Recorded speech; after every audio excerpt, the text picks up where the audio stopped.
ትሰማኛለህ? እንደዚህ አይነት ቀልድ አልወድም። ደግሞ የማርዳ ወንድም ነህ ብዬ እንጂ ምን ልታረጊ? እዝራና ማርዳ የሰሎሜን የእህታቸውን ሴራ አወቁ። ከማርኮን ጋር ተባብራ የአብርሃም ቤት ለማሸጥ ስትልም የነበረችው ሰሎሜን ወይም ደግሞ የእዝራና እንዲሁም የማርዳ እህት እንደሆነችም እውነቱን አወቁ። ይህ ደግሞ ሁሉም ሀብት ንብረት ወይም ደግሞ የሰሎሜን ቤትና እንዲሁም መኪና ከዚህም በፊት ስታስጠነቃትም ነበር። አንቺ አርፋሽ ማትቀመጭ ከሆነ እንኳን በቤተሰቦቼ ከመጣሽ እንዳለ ሁሉንም ነገር እወስድብሻለሁ፣ ባዶሽን አስቀረዋለሁ ስትላትም ነበረ። ነገር ግን የሁሉ ሚስጥር አሁን ላይ ይፋ ሆነ። እናም እዝራና እንዲሁም ማርዳ እውነቱን ሲያውቁ ቤቱን በተለይ ልታሸጥ የነበረችው ሰሎሜን እንደሆነችም አወቁ። አብርሃምም እውነቱን አወቀ። ሰሎሜን ቤት ድረስ እየመጣች እንደምትረብሸውና እንዲሁም ደግሞ የእህቴን ሀብት ንብረት ምን ልታደርገው ነው?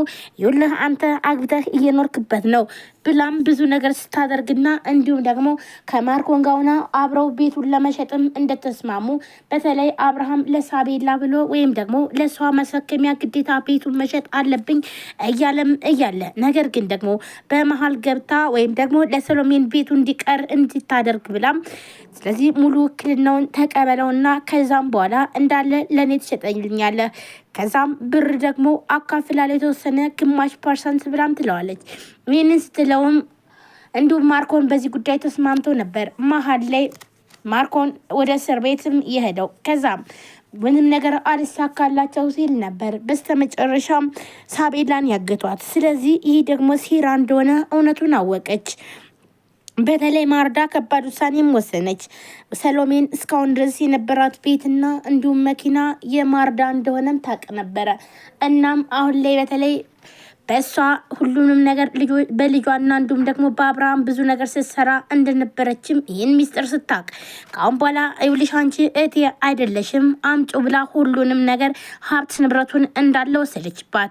ይህ ደግሞ በጣም ያበሳጫትኝ ማርዳ አብርሃምን ብዙ ነገር እያደረገች ስታሰቃየው እንደነበረና እንዲሁም ደግሞ ሳቤላ ኩላሊት ታማሚ ወይም ደግሞ ግማሽ ወይም ደግሞ አሁን በቅርቡ ብዙ ጊዜ እንደማትቆይና ከታከመች ግን እንደምትድንም እንደተነገረው ከዛም በኋላ አብርሃም ቤቱን ሊሸጠው እንደወሰነና ነገር ግን ደግሞ ቤቱን ለመሸጥ እየገረገረችበትም እንደቆየች እውነቱን ማርዳ አወቀች። ይህንን ስታውቅ ማርዳ በጣም ተናደደች። እናም ደግሞ አሁን ላይ በተለይ እዝራ ማርዳን የትም ሀገር ቢሆን ወስጄ አሳክምሻለሁ፣ አንቺ በፍጹም አትሞችም፣ ይኸውልሽ ውጭ ሀገርም ቢሆን እኔ ራሴ ወስጄ አሳክምሻለሁ፣ አንቺ መቼም ቢሆን አትሞችም እያለም እያዘነ በፍጹም አንቺ መሞት የለብሽም ሲላት ነበረ። ይህንን ያላትኝ ማርዳ ካሁን በኋላ እኔ ምንም አይነት ተስፋ የለኝም፣ ሀብት ንብረቱን ቢሆን ለልጄ ነው እንጂ ሌላ ለእኔ ካሁን በኋላ ምክንያቱም ደግሞ ስለማልድንና ስለማልተርፍ ስለዚህ ምንም ማድረግ አይቻልም ብላም ተስፋ ቆርጣ ነበረ።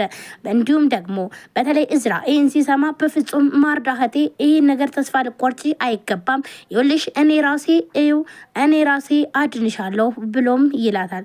ይህንን በሚላት ሰዓት ነበረ አብርሃም ሁሉን ነገር አሁን ላይ አውቋል። በተለይ ደግሞ በዲናና እንዲሁም ዲና ብዙ ነገር ስታደርገው እንዲሁም ደግሞ በራሱ ላይ ስትጫወትበት እንደነበረም ሁሉን ነገር አሁን ላይ አብርሃም አውቋል። አብርሃምና እንዲሁም ማርዳ ፊት ለፊት ተገናኝተዋል። ማርዳም ልጃችን እናሳድግ ዝም ብለን ብለዋለች። እንግዲህ እንዲሁም ደግሞ ዲና አሁን ላይ ነፍሰ ጡር እንዳልሆነች አብርሃም ሙሉ ለሙሉ አውቋል። ስለዚህ ይህ ደግሞ ለዲና ሀዘን ነበረ። እንዲሁም ማርኮን ካሁን በኋላ ምንም 5 ስለማናገኝ ሌላ ችግር ውስጥ ከምንገባ ስለዚህ ወደ ቤታችንና እንዲሁም ወደ ልጃችን መሄድ አለብን ብላ እንዲሁም ዲና ትለዋለች። ማርኮን ደግሞ ምንም ነገር ይዤሳለድ እዚህ ቤት ልቀር ነው ወይ? በፍጹም ይሄንማ ሌላ ሴራ እንዲሁም ደግሞ አብርሃምን ማገት አለብን ከዛም በኋላ ያጣውትን ሁሉ እንዳለ አገኘዋለሁ ሲል ማርኮንም ይህን ነገር ወሰነ። እንዲሁም ዲና ካሁን በኋላ በቅቶናል፣ እንግዲህ በጣም ብዙ ነገር አድርገን ግን አልተሳካልንም፣ ስለዚህ ሁሉም ነገር ይቅርብንና ወደ ልጆቻችን እንሂድ፣ በቃ አብርሃም እኔ እርጉዝ አለመሆኔንም አውቋል፣ ስለዚህ ምንም ማድረግ አንችልም ብላም እንግዲህ ስትለው ማርኮንም በፍጹም ይሄ ነገር ሊሆን አይችልም፣ ወይም ደግሞ በፍጹም ጥዬ አልሄድም። የአብርሃምን ሀብት ንብረት ያሰብኩትንና እንዲሁም ደግሞ እስከዛሬ ስፈልገው የነበረውን ሁሉ እወስዳለሁ ብሎም እንግዲህ በጣም እምቢ ብሎ ይህንን ነገር ይናገራታል። ነገር ግን ምንም አማራጭ እንደሌላቸውም ስለምታቅድና እንኳን አይደለም አብርሃም ላይኔ ማየት አልፈልግም፣ የላያ ግን ለራስሽ በጣም ከባድ ችግር ውስጥ ነው የምትገቢው። ምክንያቱም ደግሞ የሆነ ነገር አንቺን አልተውሽም፣ ምክንያቱም ሌላ ችግር ውስጥና እንዲሁም ደግሞ ወይንም እስር ቤት ከምትገቢው ስለዚህ ሁሉን ነገር ታይ ብሏታል። አብርሃም ሲላትም ይህን ነገር ይናገራታል ማለት ነው። ይህን በሚናገራት ሰዓት ነበር እንግዲህ ማርኮንም እውነቱን ሰምቶ አብርሃምን ማገት የፈለገው። አብርሃምን አግተን ከዛም በኋላ የፈለገውን ወይም ደግሞ ጉዱን እናፈለዋለን። ስለዚህ አሁን ተንበርክኮ እግሬ ላይ ይወርቃል ብሎም ማርኮን ይላል። ነገር ግን ደግሞ ማርኮን ይህንን ያለበት ምክንያት ያሰበውን የአብርሃምን ብር ስላላገኘና እንዲሁም ደግሞ በተለይ ደግሞ አሁን ላይ በጣም የሚያሳዝነው ነገር 1 ሚሊዮን ብር ማርኮን ተበድሮ ነው እንግዲህ ይዞ ሲሄድ የነበረው ለማስመሰል ማለት ነው።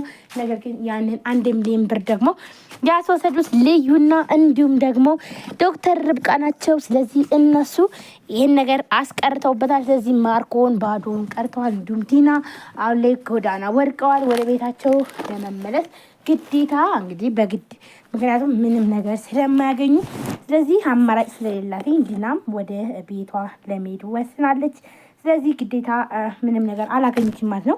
ወይም ደግሞ እስካሁን ድረስ እንግዲህ እንደፈለግኩኝ እሆናለሁ ብላም ስታስብ አብርሃምን ማለትም ልጁን አግታ ወይም ደግሞ ሳቤላን አግታ የምትቀበለው ብር እንግዲህ ምንም ነገር እያስመሰለች እሷ ዋጋ እንደከፈለች እና እንዲሁም ደግሞ ምንም እንኳን ልጅ ናት እያለች እንግዲህ በውሸቷ ሙሉ ሳቤላን ወደ ቤት ልታመጣ ነበር የፈለገችው። ነገር ግን ደግሞ ከእንግዲህ ሁሉም ነገር ዶክተር ርብቃና እንዲሁም ልዩ ጉዷን አፍልተዋታል ማለት ነው።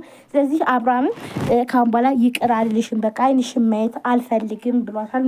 ይህ ደግሞ ለእነሱ በጣም ከባድ ነው። እናም አሁን ላይ ሳቤላ በተለይ ደግሞ እናትና እንዲሁም ደግሞ አባቷ ላይ አብረው ለመኖር እንግዲህ በጣም ደስተኛ ሆናለች። በተለይ ደግሞ ዲናን ዓይንሽን ላፈር ብላታለች ማለት ነው። ምክንያቱም ዲናን ዓይንሽን ማየት አልፈልግም፣ በቃ ዘር በይልኝ አንቺን አልፈልግም ብላም ትላታለች። ለዚህ ዲና ደግሞ ለመቅረብ ስትፈልግም በፍጹም አንቺን አልፈልግም ዘር በይልኝ ብላለች። ምክንያቱም ደግሞ እሷ እንዳሳገተቻት እውነቱን ስላወቀች ማለት ነው። ምክንያቱም ያሳገተቻት ዲና እራሷ እንደሆነችም ሳቤላ አውቃለች። ሳቤላ ደግሞ ዓይንሽንም ማየት አልፈልግም ዘወር በይልኝ በቃ ተይኝ ብላም ትላታለች። ይህ እንግዲህ ያናደዳትኝ ማርዳ ምንም ነገር እንኳን እስከ ዛሬ ድረስ በልጅ ላይ ስትጫወች ቆይተሻል፣ ካሁን በኋላ ግን ልጄ ላይ እንዳደርሽ ዓይንሽንም ማየት አልፈልግም ብላ ለማርዳ ማለትም ለዲና ማርዳ ማስጠንቀቂያ ሰጠቻትኝ። እውነቱን ነገረቻት። እንግዲህ ካሁን በኋላ ምንም ነገር ቢፈጠር እኔ አይመለከተኝም በማለት እንግዲህ በተለይ ደግሞ በጣም ብዙ ነገር ስትላትም ቆይታለች ማለት ነው። እንግዲህ ውድ ቤተሰቦቼ ዛሬ በጣም ከባድ ነገር ነው የተፈጠረው። ምክንያቱም አብርሃም ማው ላይ ተስፋ ቆርጧል ማለት ነው። ዲናን ካሁን በኋላ ዓይንሽን ማየት አልፈልግም፣ አንቺ ነሽ ለዚህ ሁሉ ነገር ስታደርሽን የነበርሽው ብሏታል ማለት ነው። ሰላም ጤና ይስጥልን ውድና የተከበራችሁ የቻናሌ ቤተሰቦች እንዴት ናችሁ? ለዚህ ቻናል አዲስ የሆናችሁ ሰብስክራይብ፣ ላይክ፣ ሼር በማድረግ ቤተሰቡ ነው። ቤተሰብናችሁን ከልብ ነው ማመሰግነው። እንግዲህ ውድ ፋሚሊዎች ዛሬም በአዲስ ቪዲዮ መጥቻለሁ። ቪዲዮ ላይክ፣ ሼር፣ ሰብስክራይብ እያደረጋችሁ ስለምታበረታቱኝ ከልብ አመሰግናለሁ። እንዲሁም አዲስ ከሆናችሁ ሰብስክራይብ አድርጋችሁ የደወል ምልክቷን መጫናችሁን አትርሱ። በየጊዜ ቤታቱ አዳዲስ ቪዲዮዎችን ይዤላችሁ የምቀርብ ይሆናል።